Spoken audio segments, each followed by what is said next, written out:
Obrigado, Rafael. Obrigado aos irmãos pela gentileza de me convidar dessa forma. Estou me sentindo aqui já um visitante, né, irmãos? Honrado, né? Com esse momento. Louvamos a Deus. Da brincadeiras à parte, né? Mas, vamos lá. Cada vez que eles falam, né, vai pesando mais um pouquinho, né? Os anos. Eu agradeço a Deus, aos irmãos, o carinho, aos pastores que estiveram aqui também. Sou muito grato a Deus pelas amizades ao longo desse tempo, né? E aí, então a gente não tem como fugir de falar desses anos, né? Os anos que são bastante, mas que passaram tão rápido, né? Que a gente só percebe quando fala deles. Mas louvamos a Deus pelo carinho de todos, né? E eu sei que não mereço tudo isso não. É bondade, é gentileza, porque somos falhos, né, e pecadores. Deus cuida de nós e por isso nos sustenta a cada dia. Nós louvamos a Deus por esse dia, como já foi falado aqui, pelo almoço solidário, pela participação de toda a igreja, dos familiares, pelo valor arrecadado, que vai abençoar a vida do Jonatas, da Penha, sua família, nesse período tão crítico. E me surpreendi hoje, porque ontem a Penha ligou lá do hospital, quando ele estava para fazer a aplicação lá da quimioterapia, né? E não achava vasos, né? Então, quando achava, estourava e estava chorando a Penha, estava chorando o Jonas, né? Numa aflição grande. Mas Deus cuidou deles, né? Nós oramos por ele, assim que recebemos a comunicação. E ele conseguiu, graças a Deus, vencer essa etapa. E hoje, me surpreendi que ele estava aqui. Ele veio no almoço, né? Ele veio almoçar aqui, ele e a sua mãe, e com os convidados. Glória a Deus, almoçou 2 vezes, repetiu. Bênção de Deus, né, irmãos? Bênção mesmo, né? Ontem estava no hospital, né, com toda aquela aflição, porque essa aplicação, quem já passou sabe do peso que é, né? Então, para o organismo assimilar tudo isso, né? E ele conseguiu, então, vencer, ele que foi no início da semana, parece que a partir de terça-feira, para lá estar tomando, né, essa dose, esse período, né, são vários dias que faz, até ontem. Então, hoje está aqui, né, e ele estava animado, né, graças a Deus por isso, podemos cumprimentá-los. E Deus está no controle das nossas vidas, né? Tudo pertence a Ele, nós pertencemos a Ele. Oremos uns pelos outros, né? E a cada dia vamos vencendo, né? Pedimos oração dos irmãos também e vamos seguindo em nome de Jesus.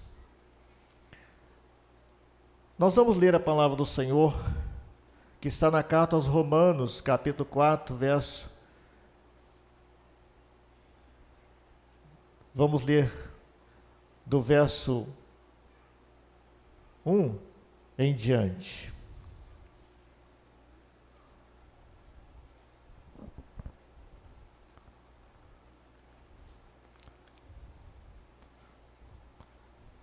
O que eu quero falar, o que eu gostaria de falar, eu documentei aqui. Eu vou tentar ler mais do que me expressar e tentar explicar, porque a gente vai ganhar o tempo, né, que a gente for possível ganhar, né? Então vamos estar contando com atenção nesse assunto tão importante da carta aos Romanos, né? A carta aos Romanos é, segundo Martinho Lutero, o maior tratado de teologia e que, né, fala a respeito, né, da justificação pela fé, tão somente. E Paulo, usado por Deus, né, ele trata muito bem, né, como ele foi iluminado, né, pelo Senhor, inspirado, iluminado, para documentar a palavra de Deus para nós, né? A Bíblia é o relato, né, de Deus para nós, é a palavra do Senhor. Essa palavra, então, que foi documentada, né, que foi escrita, e tem juntamente com ela, né, todo o testemunho que Deus providenciou, né, para que ela, então, acima de tudo, né, de ser a fonte divina, ela tenha também todo o crédito necessário. Diz então assim a palavra do Senhor: que diremos, pois, ter alcançado Abraão, nosso pai segundo a carne? Porque se Abraão foi justificado pelas obras, tem de que se gloriar, mas não diante de Deus. Pois, que diz a Escritura? Creu Abraão em Deus, e isso lhe foi imputado como justiça. Ora, aquele que faz qualquer obra, não lhe é imputado o galardão segundo a graça, mas segundo a dívida. Mas aquele que não pratica, mas crê naquele que justifica o ímpio, a sua fé lhe é imputada como justiça. Assim também Davi declara bem-aventurado o homem a quem Deus imputa a justiça sem as obras, dizendo: bem-aventurados aqueles cujas maldades são perdoadas e cujos pecados são cobertos. Bem-aventurado o homem a quem o Senhor não imputa o pecado. Vem, pois, esta bem-aventurança sobre a circuncisão somente, ou também sobre a incircuncisão? Porque dizemos que a fé foi imputada como justiça a Abraão. Como lhe foi, pois, imputada? Estando na circuncisão ou na incircuncisão? Não na circuncisão, mas na incircuncisão.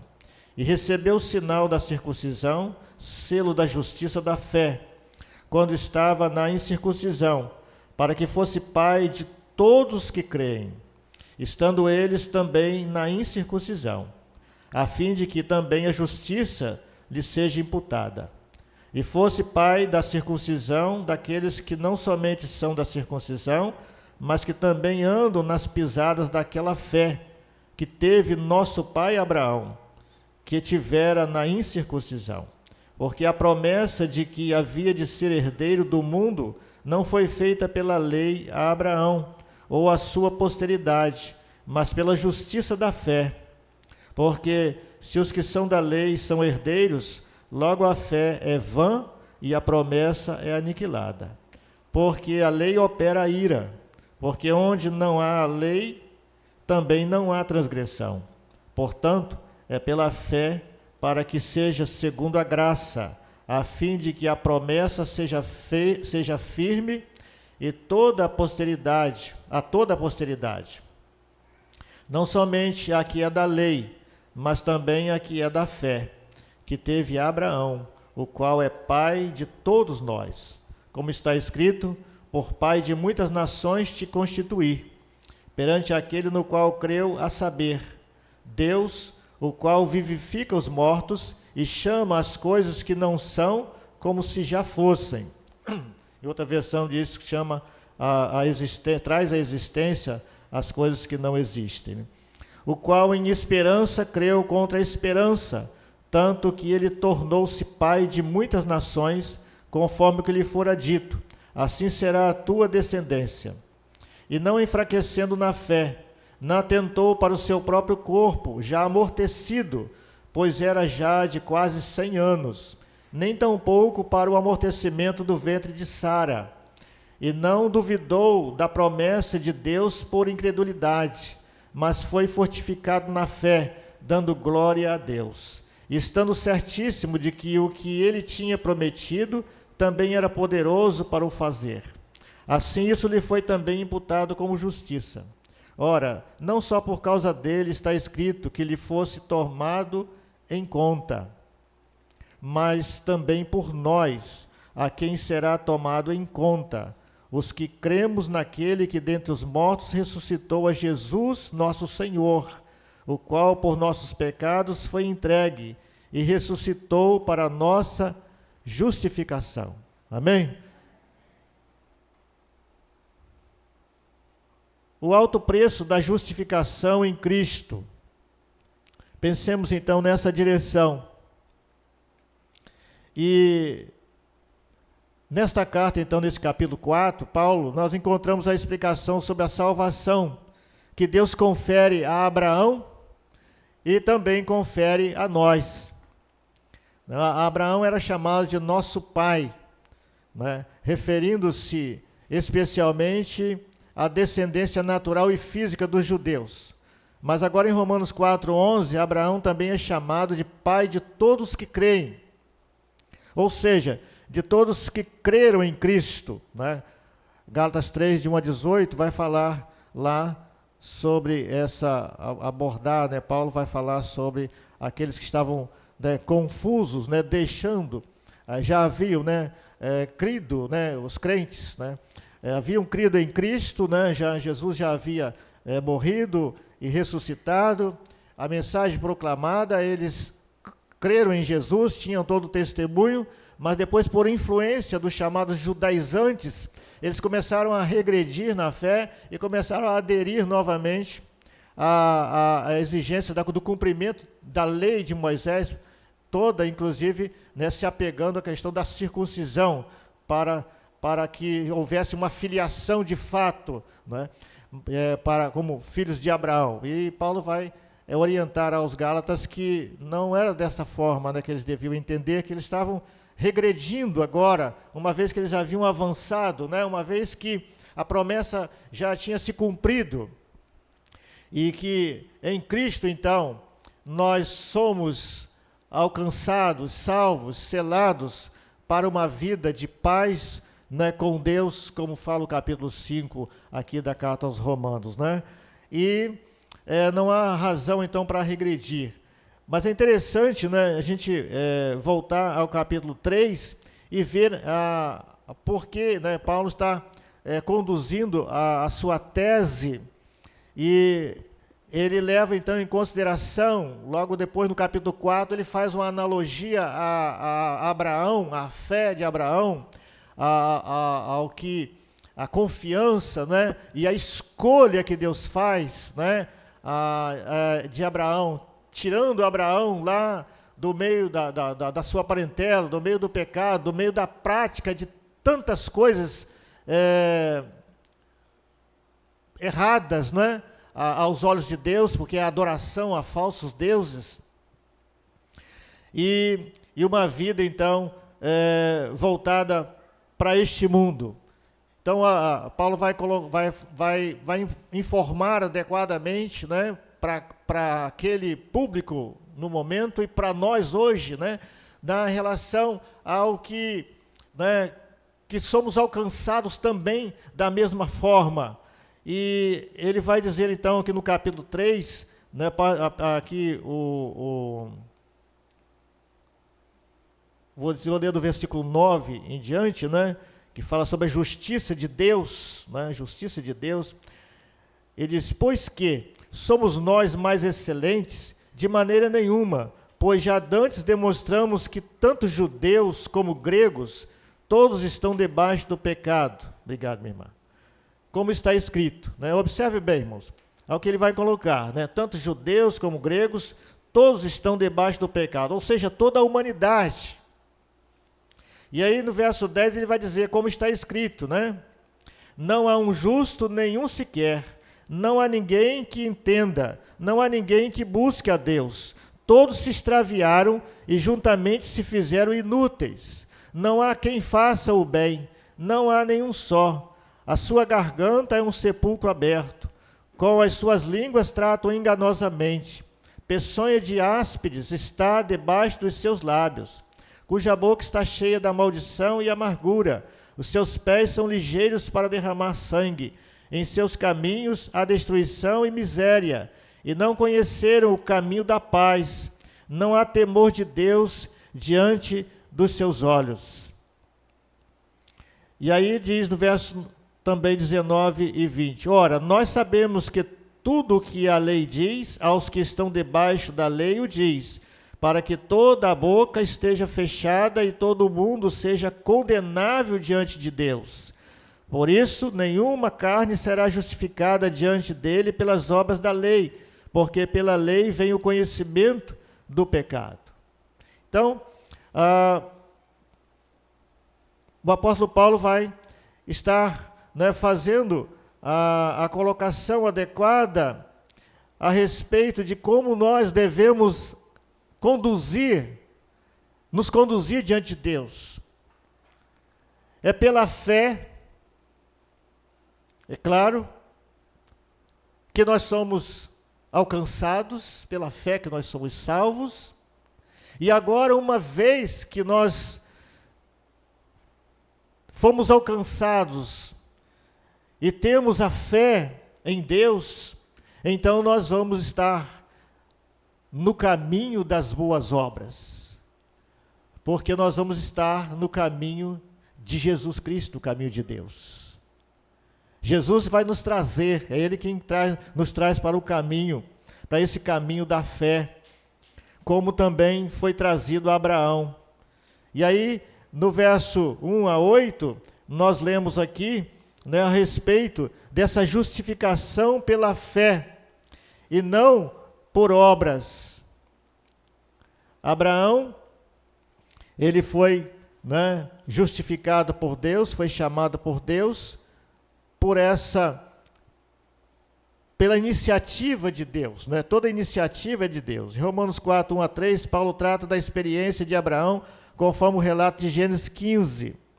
Deus havia prometido um filho, e o que Abraão mais desejava era um herdeiro. Foi nessa ocasião que Deus lhe disse para olhar para as estrelas do céu e prometeu: será assim a tua posteridade, tua descendência. Abraão creu na promessa de Deus. O termo hebraico traduzido como crer significa dizer amém. Sua fé lhe foi imputada para a justiça. O termo imputar, em Romanos 4:3, que nós lemos aqui, é uma palavra grega que significa colocar na conta de alguém, depositar. É um termo bancário, né? E Paulo usa muito isso na carta aos Romanos, né? Ou seja, Paulo usa muito a questão jurídica na carta aos Romanos, nessa sua tese, e usa no capítulo 4, né, muito essa expressão, né, de colocar na conta. E nós vemos então que por 11 vezes nesse capítulo 4, nós vamos encontrar a palavra imputar, também, né, traduzida como considerar. Aqui nós temos, em versículo 4, nós temos a palavra imputar, no verso 8, no verso 9, no verso 11, no verso 22, no verso 24, né?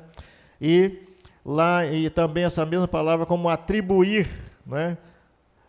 No capítulo 4, versos 6 e 10, e levar em conta, no capítulo 4, no verso 23 e o verso 24 também. De forma que, quando uma pessoa trabalha, recebe salário, e esse dinheiro é depositado em sua conta. Mas Abraão não trabalhou para merecer a salvação, simplesmente creu na palavra de Deus. Foi Jesus Cristo quem realizou a obra na cruz, e a sua justiça foi colocada na conta de Abraão. É o que Paulo está dizendo aqui no capítulo 4. No verso 5 faz uma declaração, não é, espantosa. Deus justifica o ímpio. Em Êxodo 23, 7, né, a ordem era para o juiz do Antigo Testamento justificar o justo e condenar o culpado. Também encontramos lá em Deuteronômio 25, 1, essa expressão. Quando Salomão consagrou o templo, pediu que Deus condenasse os perversos e justificasse os justos. Mas Deus justifica os ímpios, pois não há justo para serem justificados. Nós lemos aqui, eu fiz questão de voltar ao capítulo 3 e ler, né, como nós temos aqui uma ideia, um esclarecimento da condição do homem sem Deus, da condição do homem, da humanidade, antes de Jesus Cristo, antes de se viver na fé para o Senhor. Sujeitos, né, no verso capítulo 23, né, vai dizer para nós, né, nesse capítulo 3 que nós voltamos, né, que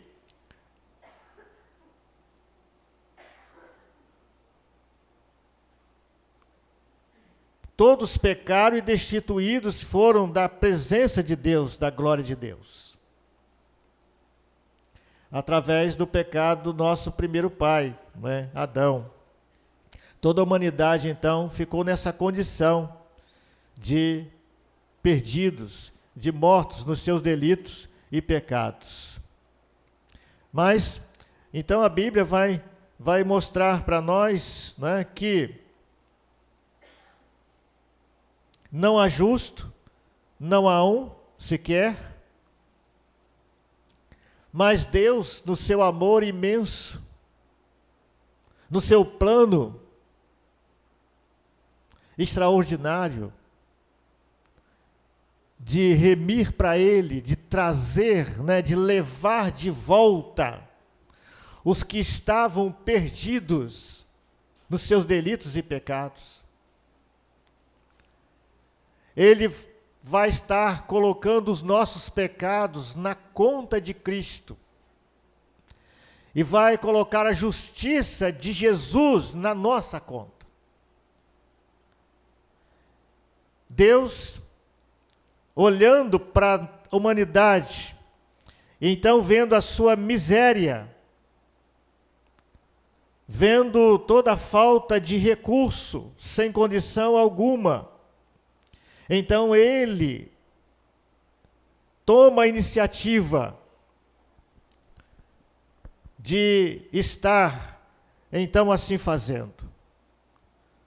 Aqui no capítulo 4, de 6 a 8, ele vai estar também buscando, né, Davi como testemunha dessa condição, dessa situação. Ele diz assim: também Davi declara: bem-aventurado o homem a quem Deus imputa a justiça sem as obras.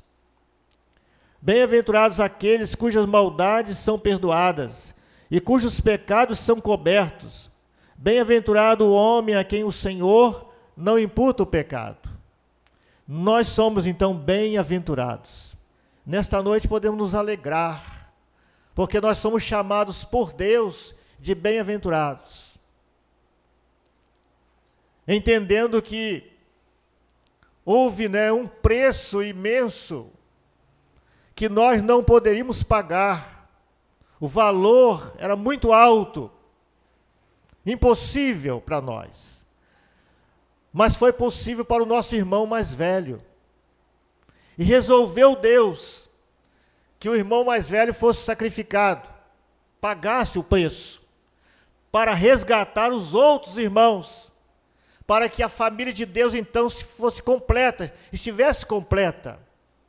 Agora então a família de Deus está sendo completada, porque o irmão mais velho resolveu, obedeceu, fez a obra impossível para os demais e tornou possível para que os outros irmãos agora usufruíssem da bênção da vida eterna, da bênção da salvação, que ele tinha posse, porque ele é antes de todas as coisas.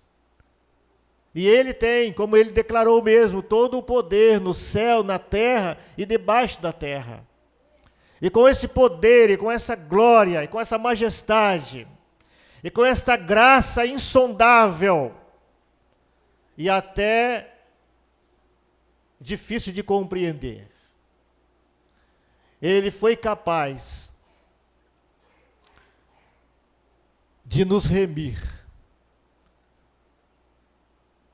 de sacrificar e de colocar a sua justiça plena, porque ele é santo, puro, que não merecia nenhum castigo. Mas ele então, ele pega a sua justiça e deposita na nossa conta, e pega o nosso pecado sobrando, extrapolando, e leva para a sua conta.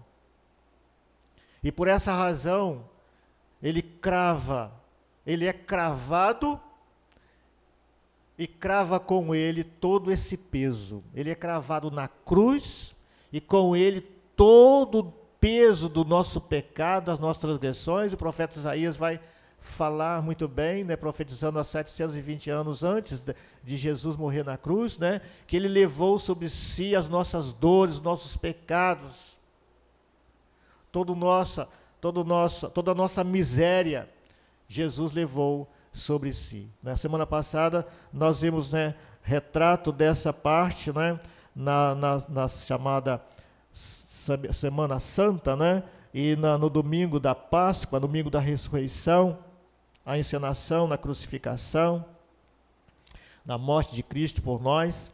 Então, nós podemos ver, né, o cumprimento, né, da Páscoa e o nascimento de uma nova ordenança que aponta para o presente e futuro, que é a ceia do Senhor. A ceia do Senhor, ela é a ordenança que Jesus, né, a Páscoa foi cumprida, né? A Páscoa agora nos leva a olhar para trás, olhar para trás, lembrando do livramento da escravidão do pecado, da escravidão do Egito para os judeus, para toda a nação judaica, todos os hebreus, para o povo do Senhor, né, para a igreja de Cristo, que estava no Antigo Testamento, né, que estava também em Abraão e todos os demais. Ela leva-nos a olhar para trás, na pessoa de Jesus, o livramento da escravidão do pecado. E agora então, com a ceia, nos leva a olhar para o hoje, para o agora, para a realidade de filhos, à mesa do Pai, e olhar para o futuro, quando nós estaremos com o Senhor, então, celebrando as bodas, celebrando a ceia, né, lá no paraíso. Assim, meus irmãos, nós vamos vendo como a importância que tem, né, a justiça de Cristo em nossas vidas, para que possamos ser filhos, né, gratos, filhos que adoram o Pai em espírito e em verdade. Davi, então, ele faz essa declaração, né, surpreendente, principalmente no Salmo 32, depois de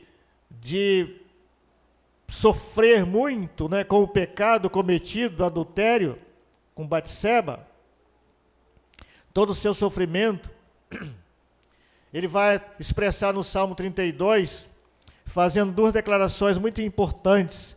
Primeiro, que Deus perdoa os pecados e atribui justiça sem obras. Segundo, Deus não imputa nossos pecados. Em outras palavras, uma vez que somos justificados, nosso registro agora contém somente a justiça perfeita de Cristo e não mais os nossos pecados. Sem dúvida, os cristãos ainda pecam, mas esses pecados são tratados conforme lá João, né, 1 João, capítulo 1, versos 5 e 7, declara, né, filhinhos, espero que não pequeis, mas se alguém pecar, né, temos um advogado junto do Pai. Então, ele nos purifica de todo o pecado, né? E nos justifica diante de Deus. Por quê? Porque Cristo agora está sentado à destra de Deus, à direita de Deus, e é o nosso advogado. Ele intercede por nós, diz a Bíblia. Nós somos então sustentados diariamente como filhos de Deus. Mesmo em meio às dificuldades, aos sofrimentos, mesmo em meio às fraquezas, nós estamos sendo sustentados, porque agora nós somos do Senhor, propriedade do Senhor. Ele nos escolheu, e a Bíblia diz que Ele nos elegeu antes da fundação do mundo. Lá em Efésios capítulo 1 vai estar bem claro para cada um de nós. E como pode ser isso? Porque Deus é Deus, irmãos. Deus é Deus. Ele é onisciente, onipresente, onipotente. E Ele então declarou dessa forma, e Ele fez dessa forma, e Ele faz dessa forma. Agora então, nós podemos ter essa esperança. Deus não tem lá um caderno agora para anotar tudo que a gente faz de errado.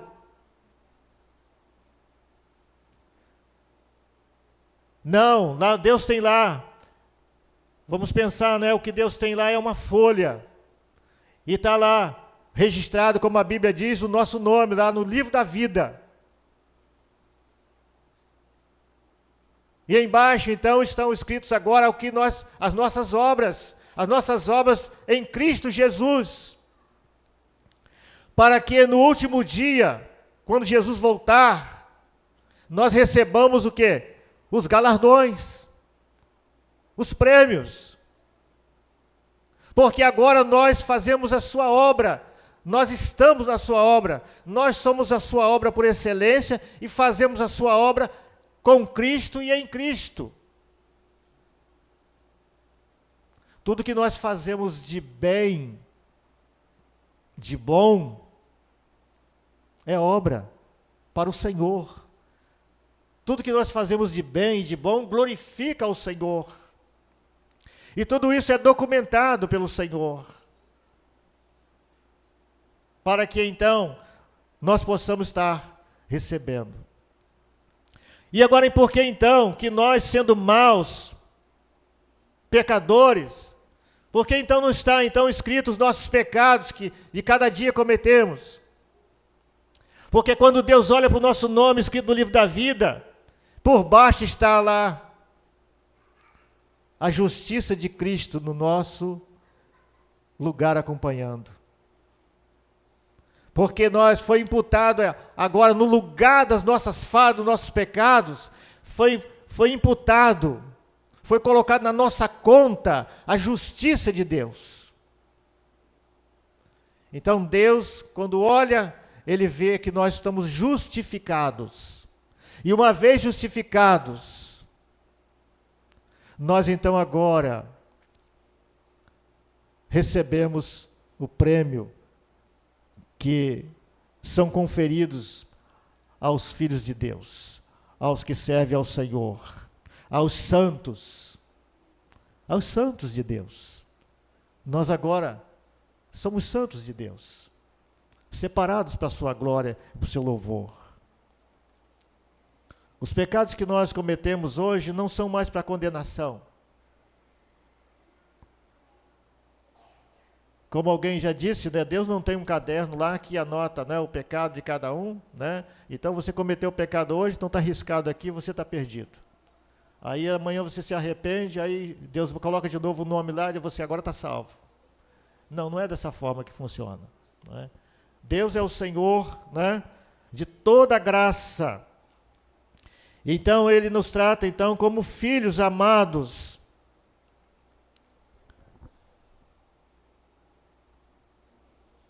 E então a Bíblia vai dizer para nós que a nossa caminhada é essa caminhada justificados pela fé e não por obras.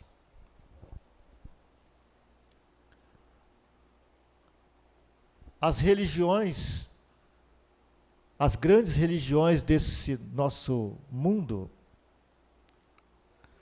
têm como tese, como base, a salvação pelas obras.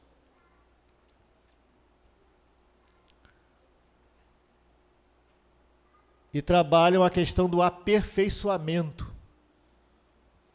Que a pessoa vai sendo aperfeiçoada à medida que vai fazendo boas obras. Para ver depois se vai ser merecedor da graça da salvação. Não há nenhuma base na Bíblia para esse ensinamento. E é por essa razão, então, na carta aos Romanos e vários outros textos da Bíblia, né? Ou seja, a Bíblia toda, né? A Bíblia é o livro da salvação. De Gênesis a Apocalipse, a Bíblia fala da salvação. Porque o desejo de Deus é salvar a humanidade, é resgatar a humanidade. E a salvação, então, é pela fé. Por essa razão é que Paulo vai construir a sua tese e vai então trazer Abraão para o cenário, mostrando que Abraão estava cuidando da sua vida lá, normal, com a sua família. E aprove a Deus escolher, separar Abraão. Abraão não fez nenhuma obra de justiça. Pelo contrário, ele fazia injustiça. Porque Ur dos Caldeus, na época, era uma grande metrópole. E de lugar de perversidade. Tudo indica que a família de Abraão era uma família muito próspera, muito rica. Tinha os seus altares.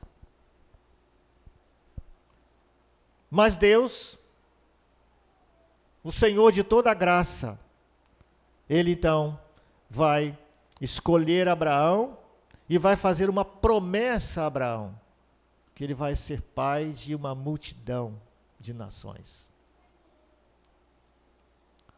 E da sua descendência, né? Seriam benditas todas as famílias, na sua descendência veio Jesus Cristo para ser o nosso remidor, o nosso Salvador. Ainda no verso 9 em diante, irmãos, a Bíblia aqui fala sobre a justificação pela graça e não pela lei.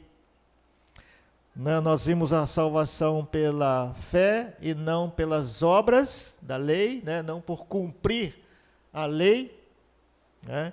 E a gente vai ver aqui a razão por que, né, que não é possível, né, fazer, né, pelas obras, nós já vimos, e pela lei, né, ou seja, obras da lei. Os judeus vangloriavam-se de sua circuncisão e da lei, a fim de um judeu ser justificado diante de Deus, deveria ser circuncidado e obedecer à lei. Em Romanos 2, 12 a 29, Paulo deixa claro que a mera observância exterior jamais salvará o pecador perdido. Abraão foi declarado justo quando ainda era incircunciso. Do ponto de vista dos judeus, nessa ocasião, Abraão ainda era um gentio. O patriarca estava com 99 anos de idade quando foi circuncidado. Lá no capítulo 17 de Gênesis, né, Abraão foi circuncidado no mesmo dia que Ismael, seu filho. Ismael tinha 13 anos naquele dia. E aí então Abraão foi circuncidado, Ismael com 13 anos, Abraão com 99 anos, e todos os seus servos, todos os seus empregados, todos os seus trabalhadores, todos os másculos, né, os homens, foram circuncidados. Ali quando Deus faz a promessa e ordena a ele, aí a lei agora, a circuncisão, né, como um sinal agora para Abraão e a sua nação. E a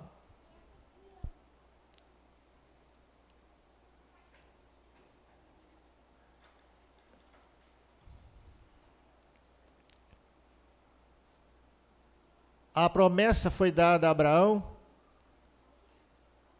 antes, cerca de uns 14 anos antes, quando Deus revela-se a Abraão, no capítulo 15, né, chama Abraão, manda ele olhar para as estrelas, para o céu, e se ele pudesse contar as estrelas, então ele disse, olha, assim vai ser a sua descendência.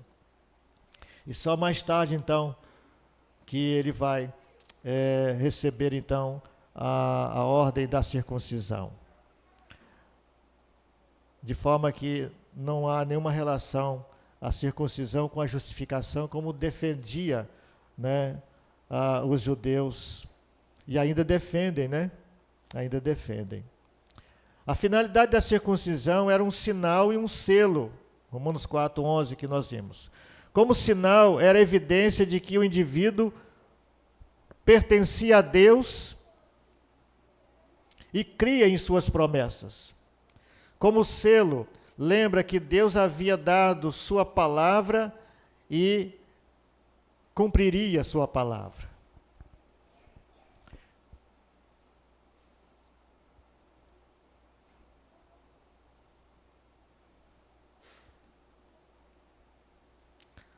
Nós, os cristãos, somos selados pelo Espírito Santo, conforme Efésios 1, 13 e 14.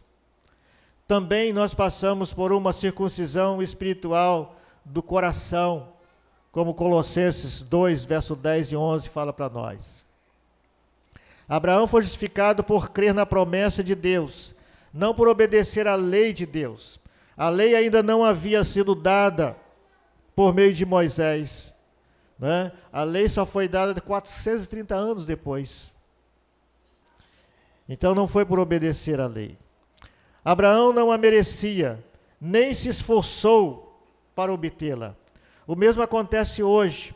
Deus justifica os ímpios por crerem em sua promessa, não por obedecerem à sua lei.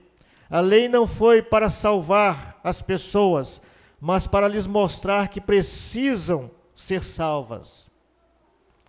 O verso 15 aqui vai mostrar para nós. Porque a lei opera a ira, porque onde não há lei, também não há transgressão. Portanto, é pela fé, para que seja segundo a graça, a fim de que a promessa seja firme a toda a posteridade, não somente a que é da lei, mas também a que é da fé, que teve Abraão, o qual é pai de todos nós. A lei, então, vem para mostrar, né, as transgressões, e uma vez que a gente sabe que transgredimos os mandamentos, que transgredimos, né, contra Deus, né, houve desobediência à ordem divina, lá como nós encontramos na primeira família.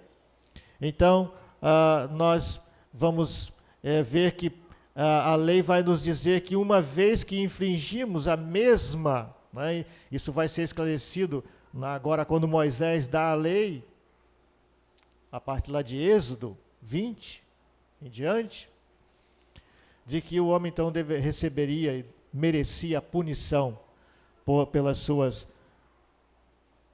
pela infringência da lei. Em último lugar, meus irmãos, o grande preço da justificação vai nos levar também a entender que a nossa justificação vem pelo poder da ressurreição e não pelo esforço humano. Justificação pelo poder da ressurreição. Como nós estamos vendo aqui, recordando mais um pouco, né? É que Jesus é quem nos confere essa justificação, através da sua vida e através da sua obediência, e obediência plena. Quando ele chega às margens do Jordão, diante de João Batista disse: olha, eu é que preciso ser batizado por você. Não sou digno nem desatar as sandálias dos seus pés. Mas Jesus olhou para ele e disse: João, importa que toda justiça seja cumprida. Importa que se cumpra toda justiça. E na mesma hora o apóstolo João então compreendeu, porque Deus já havia falado com ele, que quando aproximasse aquele homem e que, né, o Espírito Santo descesse sobre ele, ele deveria ser batizado. E então João Batista simplesmente cumpriu a ordem divina, e a justiça foi cumprida, porque Jesus veio para obedecer e para nos ensinar esse caminho da obediência. Obediência porque nós recebemos tudo o que nós precisamos. Não é obediência porque é uma imposição, porque há um castigo relacionado como contrapartida da falta cometida. Mas é uma obediência espontânea, uma obediência que vem do coração, porque é cheio de gratidão por receber tudo o que precisa e tudo o que não merecia. Por que que os bancos da igreja ficam muitas vezes muitos espaços vazios? Porque há muita gente ingrata, meus irmãos. Os ingratos não vêm sentar aqui. Estão no caminho ainda da incredulidade. Não tem esse coração grato a Deus por receber tudo o que precisa, principalmente o que não merecia, que é a salvação por Jesus, a vida eterna conferida por Jesus. E há muitos que são filhos, mas são filhos ingratos, que não conseguiram entender isso, o tamanho da gratidão que precisamos ter no coração, para andar junto com os outros, para sofrer junto com os outros, para amar os outros, para amar os inimigos, como a Bíblia manda. Ela não pede, ela manda amar os inimigos e orar para os que vos perseguem. A igreja de Cristo obediente, ela ora para os que perseguem. Nós somos perseguidos, irmãos. Somos perseguidos.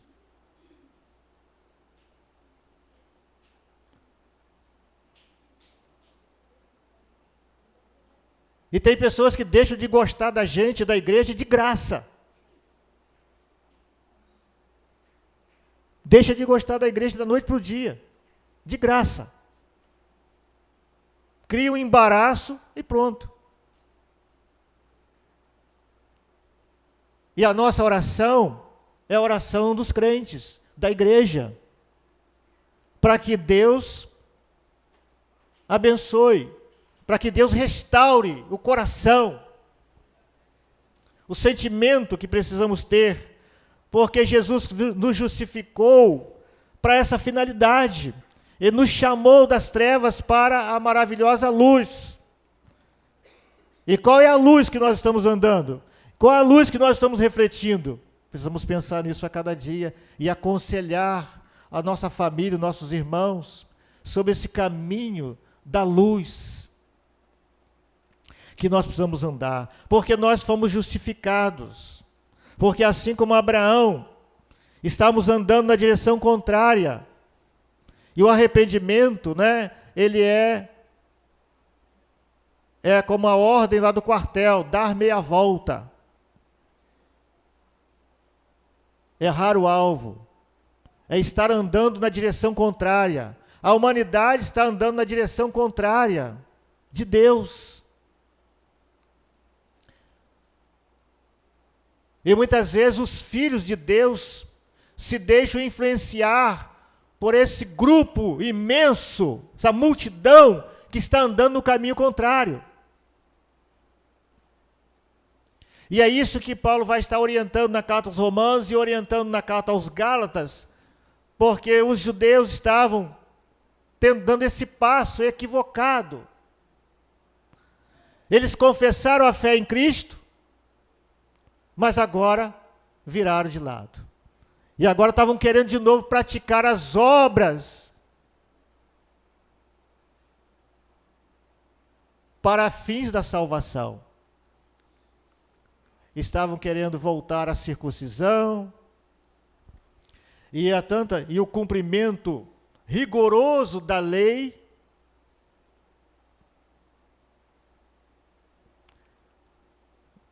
E aí você vai dizer, mas pastor, e aí, nós não estamos sujeitos à lei de Deus? Claro. A lei não foi invalidada, não foi mudada, mas ela foi cumprida. Agora nós cumprimos em Cristo Jesus. O que nós não tínhamos como fazer, Ele fez por nós. Agora a nossa vida em Cristo cumpre a lei de Deus. E a lei de Deus e a lei de Cristo é a lei do amor.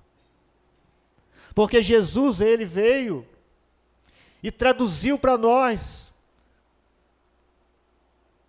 E disse que a coisa mais importante é amar a Deus sobre todas as coisas e o próximo como a nós mesmos. Agora então nós andamos e vivemos por essa lei. É a lei de Deus em vigor para toda a eternidade, para todo sempre. A lei do amor. A Bíblia diz que o amor jamais se acaba. O amor nunca se acaba.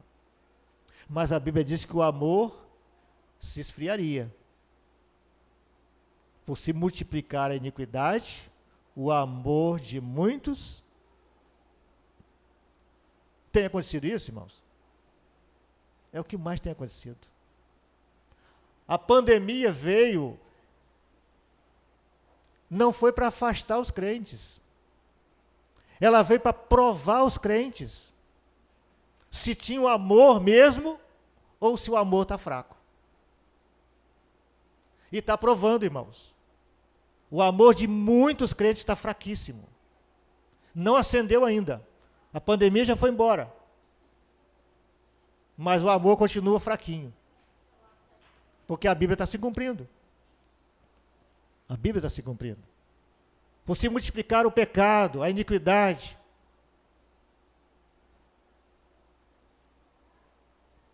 Mas nós somos justificados pelo poder da ressurreição, não pelo esforço humano. Versos 18 a 25.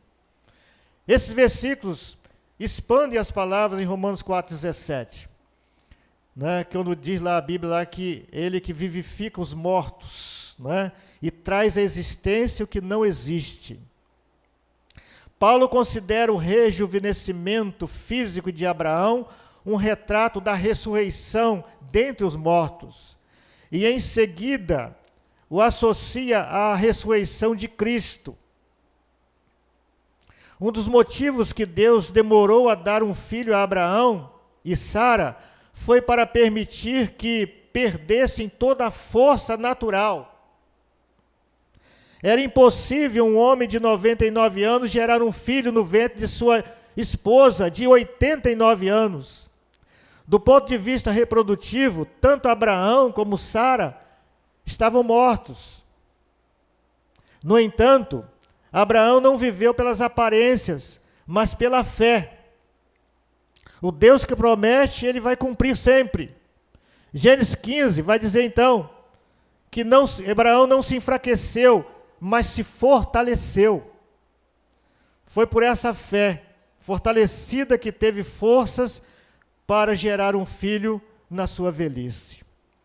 Deus deve esperar, então, irmãos, que o pecador esteja morto e não ser capaz de fazer coisa alguma por si mesmo. O pecador não pode ser salvo pela graça enquanto acreditar que é forte o suficiente para fazer aquilo que agrada a Deus. Repito, irmãos, o pecador não pode ser salvo pela graça enquanto acreditar que é forte o suficiente para fazer aquilo que agrada a Deus. Não dá para tentar fazer com as nossas forças, irmãos. A Bíblia cita um exemplo, dizendo, né, são vários exemplos, mas a Bíblia cita um exemplo de Cornélio. Cornélio era justo, né? Cornélio era um homem bondoso. Cornélio, ele tratava muito bem a sua família e a todos. Pode subir, gente, pode subir para tocar se quiser. Que eu já vou também terminando aqui. Tá?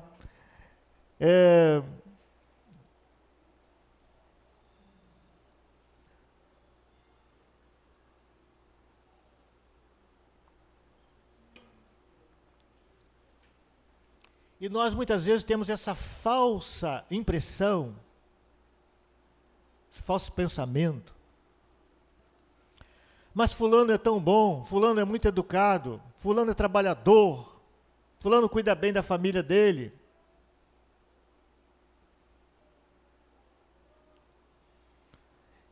E achamos que isso está bom.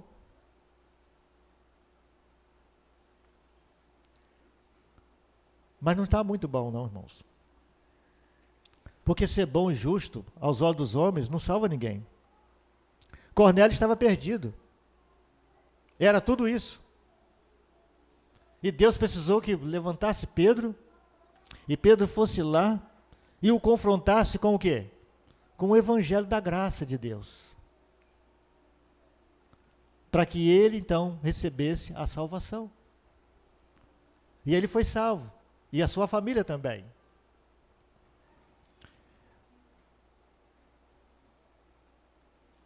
É quando o pecador reconhece estar espiritualmente morto e incapacitado, que Deus pode salvá-lo. Por causa da ressurreição de Cristo, o Evangelho, sem dúvida alguma, ele é o poder de Deus para a salvação de todo aquele que crê, como Romanos 1, verso 16, está para nós. Né? Primeiro do judeu, do grego e de todas as pessoas. Só o Evangelho de Jesus Cristo. Só esse Evangelho da graça bendita de Deus, que informa ao homem, que informa ao pecador, de que ele é pobre e necessitado e precisa do amor de Deus na sua vida. Precisa do perdão de Deus, da justificação de Deus. Precisa do que a obra que Jesus Cristo fez na cruz em nosso lugar. Porque ele pegou a sua justiça e substituiu os nossos pecados, as nossas falhas. Tirou da nossa conta tudo de mal, toda desobediência. E colocou a justiça de Deus e toda a obediência de Cristo na nossa conta. Você pode glorificar ao Senhor nessa noite. Né? Porque você é um escolhido de Deus, justificado pela graça bendita do Senhor. E que você possa pedir a cada dia, meu irmão, minha irmã, que o Senhor aumente a sua fé e aumente o seu amor, o amor a cada dia mais por Deus e pelos seus semelhantes. Que não deixe o amor do seu coração, sua vida, se esfriar. Que não seja contaminado pelas circunstâncias da vida, pelas aflições, pela desobediência do mundo, pela incredulidade, como a Bíblia fala, pela iniquidade. Por se multiplicar a iniquidade, o amor de muitos se esfriaria. Não permita que você seja contaminado pela iniquidade de lá, mas que você seja alimentado pela bondade de Deus, pelo amor de Deus, pela graça de Deus, pela gratidão a cada dia. Peça a Deus para ser um filho, uma filha mais agradecido, mais grato ao Senhor, porque você tem recebido, e eu também, tudo o que nós precisamos. E temos recebido o que nós não merecemos, porque o que estava para nós era a condenação. A alma que pecar, essa deveria morrer. E para satisfazer essa justiça divina, o nosso irmão mais velho, Jesus Cristo, assumiu o nosso lugar e nos justificou diante do Pai. Assim, que você possa nesta noite estar adorando ao Senhor pela bondade de Deus, pela justificação, por ser filho e por ter a companhia de Deus a cada momento. Amém? Deus seja louvado. Vamos cantar então com os irmãos, por gentileza, em nome de Jesus. Se